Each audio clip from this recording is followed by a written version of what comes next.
Today we're talking about how useful jobs and routines can be.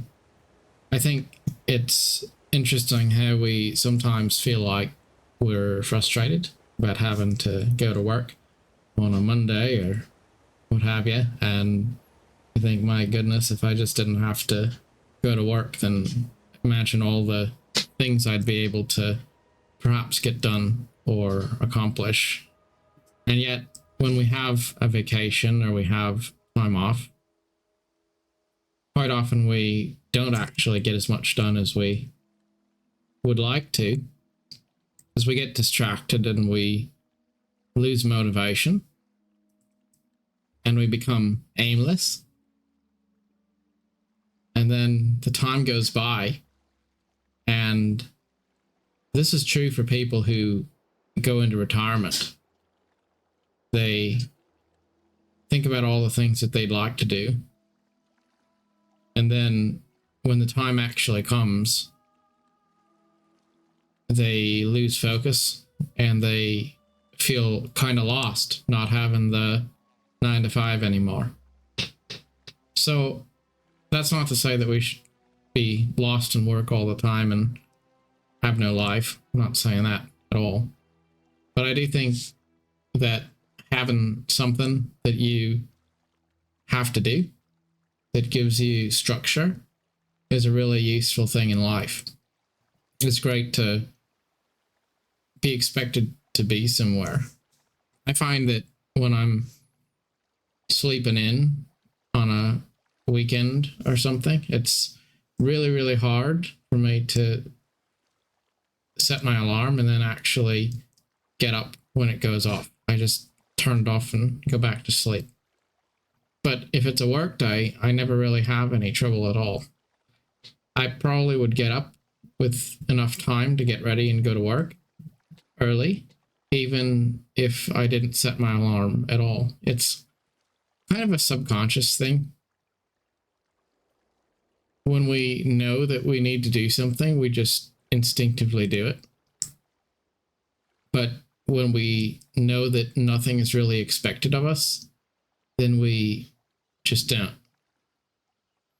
So, on one hand, there's a takeaway here that if you feel like you wish that your routine of having to go to work wasn't a thing, maybe rethink that a bit, because you might come to realize, if you really think about it, that having those obligations, even when they feel like they're not really what you want in the moment, actually make your life better overall. And then the other thing is, maybe we should be more diligent to set structure and routine for ourselves so that we're not always able to fulfill our obligations when someone else gives them to us.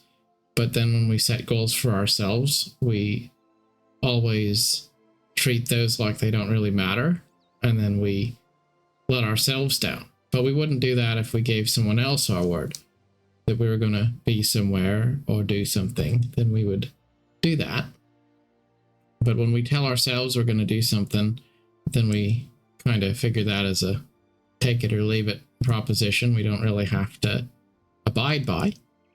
And then we get frustrated with ourselves when it feels like we make ourselves simple promises and resolutions again and again and never quite live up to them.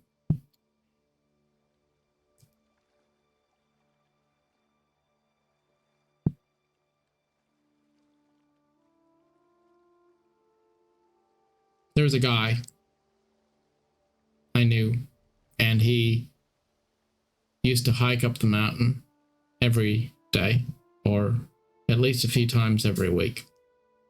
When I say mountain, I'm talking about more of a big hill in town. It's not like Mount Everest or anything. It's just a significant sized hill that climbs up about 1,500 feet or so. Anyway, all of us here in town tend to climb that hill quite regularly. It's sort of a city park of sorts. In any case, he would do that often. It was his thing. And then he stopped because he got sick and couldn't do it for a while. And he was older, and then he retired. And he always swore that whenever he stopped going on his hikes up the mountain, it was bad for his health, and he never was quite the same after that.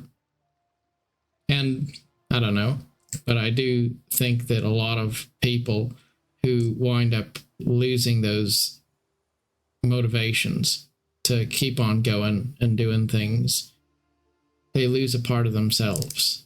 And maybe it's going into retirement that does it to people. But it's really important to have structure in your life. I saw an ad for little cards that were called side quest cards. Looked kind of cool.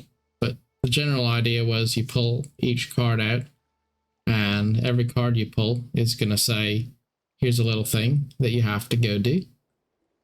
Not for a long time, just maybe a 15-minute task or something, like clean up your house for a little while. And it gets you to be able to say you've done something. It's kind of cool. Maybe there's a takeaway there. You don't have to spend an enormous amount of time doing something in order to get a return on your investment. Sometimes it's great to just say, I'm going to do these 6 things every single day. And that's going to be my MO. I'm going to do it every day. And that doesn't mean that it's going to be, I'm going to do it all day, every day. It doesn't mean I'm going to be super obsessed with it. It's just, here's a few things I'm going to do. Maybe it's just going to be 15 minutes out of every day. I'm going to read a book for 15 minutes out of my day. Can I do that? Sure, I can do that. Does that mean that I'm only going to read for 15 minutes a day? Well, no, not necessarily. Might wind up reading for an hour if it's a good book and I enjoy it and I don't want to stop. But when you set simple goals for yourself and then you actually make sure that you do those things and you treat your personal goals a bit like you would a career, then you might be surprised at how much you're able to accomplish and how rewarding it can be. And that's maybe the best reward of being a free-minded person, to know that the things that you do with your life are something that you deliberately chose to do, something that's your identity, not just somebody else's guidance that you're living up to. It's nice to know you kind of work for yourself and you set goals and then you fulfill your goals and you have that sense of structure, whether you're doing it in your personal life while you work on a full-time job as well, or maybe when you're retired, or really in any stage of life. We can benefit from making a point to have a bit more structure in our life and taking pride in the opportunity to have that checklist of things that we do and challenge ourselves to complete.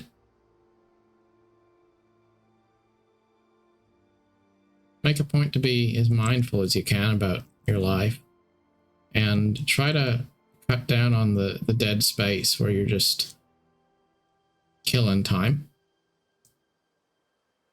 where you're in idling mode. I think the more I make a point to be mindful about what I'm doing, the happier I feel overall. In any case, sometimes I do think we try to fantasize about having a life that's free of obligations, but we really wouldn't want a life free of obligations, because a life free of any kind of obligations or duties would be a rather boring life that wouldn't be fulfilling. So don't overload yourself, but try not to be too aimless. At least always know know what you're going to be doing next, know what you're doing right now. And that's about all there is. Sometimes you change course. That's all right. It's always okay to change course and do something different if something else comes up. But at least know what your starting point is and know what it is that you're shooting for so that you don't get lost along the way. Till next time, thank you for watching. And goodbye.